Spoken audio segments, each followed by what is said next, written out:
My name is Suresh Khatri and I'm from the Fiji Islands. I've had the wonderful adventure of living without a salary for the last 54 years. How has that been possible? Because I have tried to serve society rather than my own pursuits. Somehow society has looked after all my needs and people have been very generous. So much so that not only have all our basic needs been met on all these 54 years, but we also have been donated a house by about 26 friends who contribute towards it. And we don't have a loan in this day and age that we have to repay. If you're not satisfied with the future that is coming for you, then IFC is the best means of doing something about changing it.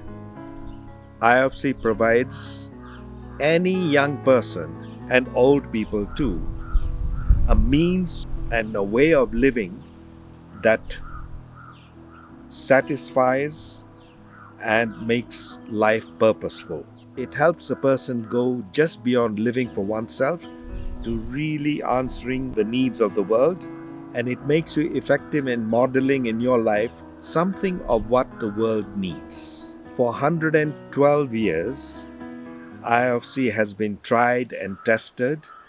It grew from one person who answered bitterness against some people in his life, and it has spread all over the world to people of every religion. And that is the specialty of IFC, that it has people of every faith subscribing to it, because IFC is basically the practice of concepts that are common to every religion. That is, starting change with yourself, and to change oneself, accept very high moral standards to judge yourself by. IFC suggests absolute purity, absolute honesty, absolute unselfishness, absolute love. And most importantly, the third part, taking time to deeply listen to your soul, listen to your inner voice. Anyone who does that will begin to get thoughts of how they can change their lives and find satisfaction beyond measure and expectation. Even after 112 years, this idea is still valid, because in each era, in each age, people need to change and not remain as they are for the world to become a different place. And IFC gives the simplest tools of starting that change. Go with notebook and pen. Write these 4 values as guides: purity, honesty, unselfishness, love, and list down where your conscience tells you where you have been not honest, lustful, impure, hate-filled, jealousy-ridden, or plainly bitter. And then correct each one by apologizing, paying back money, or saying sorry to people, and praying for a new attitude and new way of living in one's own life.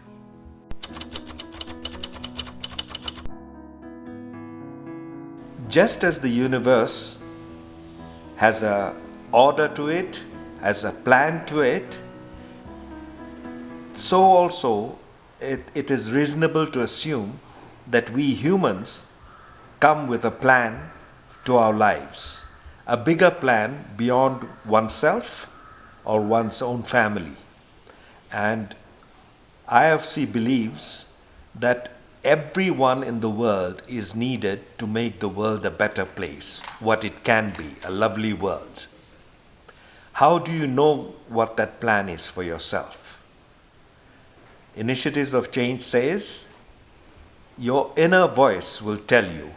If you could learn to stop all the other voices and in silence with notebook and pen, give at least half an hour to 1 hour every morning to listen to your deepest self. There, your inner voice will tell you truths about yourself and how you can become a freer person, a more satisfied person, and it will tell you how to increase the population of your world. And through this method, people have found through their conscience where they needed to change, and they have affected their societies. For instance, a leader from Northeast India listened to his inner voice and learned to apologize to his wife for things that he had kept hidden from her. He apologized to his party colleagues for political rivalry, and he made up his relationship with the Chief Minister of Assam, from whom they were wanting to separate. These acts of restitution made him a different man and a more effective person. And as a result, the state of Meghalaya in India was born without bloodshed, when up to 20,000 young people were ready to go along the violent path. Now, if you were to ask, how do you know it is the inner voice? My suggestion or my experience is, whenever it is an unselfish thought, it is very likely to be the inner voice. Whenever it is a caring thought, it is likely to be the inner voice. Whenever it is not dishonest, not lustful, not hate-filled or jealousy-ridden, then it is very likely to be the inner voice. And ultimately, you will only know it has been the inner voice guiding you when you obey the thought and see if that changes your life, makes you happier, or it helps somebody else change in their life and correct their mistakes. Now, I'm talking about these things because I also have tried to practice them. So it is not just talk from me, but an attempt to apply this in my life first before I talk about it. So I've discovered that we all need to free ourselves of the past in order to free our future.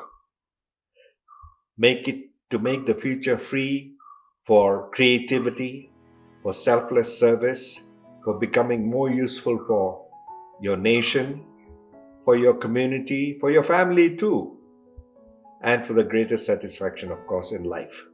So I had to look back and correct all the wrongs I had done, especially in the light of these four values: purity, honesty, unselfishness, and love. So I returned library books that I had stolen, paid back money to the bus company in Fiji who I used to cheat and pay only half the fare when I should have paid the full fare. And I burned dirty books, dirty photos, and told my parents all the secret things that I had done, which I was never going to reveal to them already by the age of 20. This then helped me to become free of habits which I thought would stay with me for life. I also apologized to a friend, my best friend, who used to be able to tell jokes better than I could. And that apology deepened our friendship. I also said sorry to the leaders of the native Fijian community in Fiji, who I used to look down on. And from that apology sprang something new in my life, which was an appreciation of every community in the world, and in fact every person in the world, however young or old, or from whatever background. So in this way, anyone can experience change.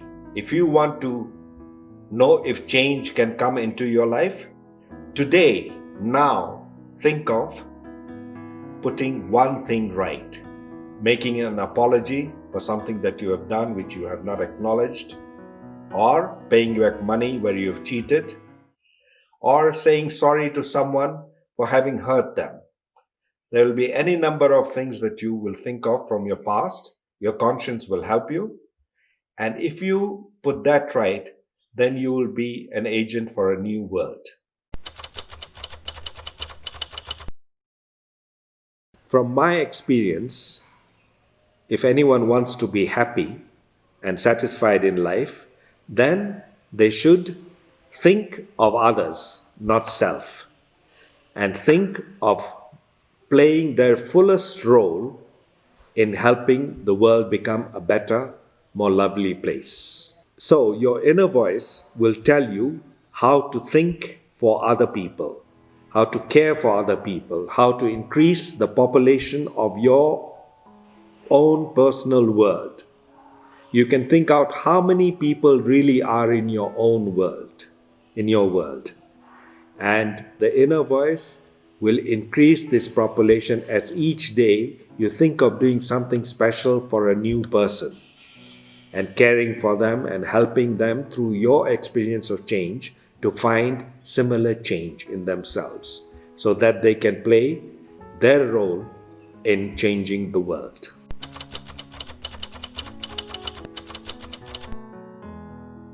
For changing the world, of course, it is a help if you're in a position of power or hold a big post in your country, because you can reach many more people.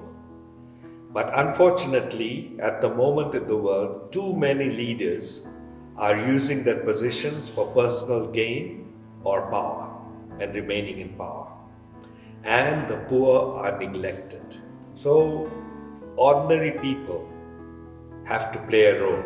And when you look at history, it is movements of people, ordinary people, that have changed societies, not just good leaders. Of course, good leaders help, but the majority of change has come through popular uprising or movements.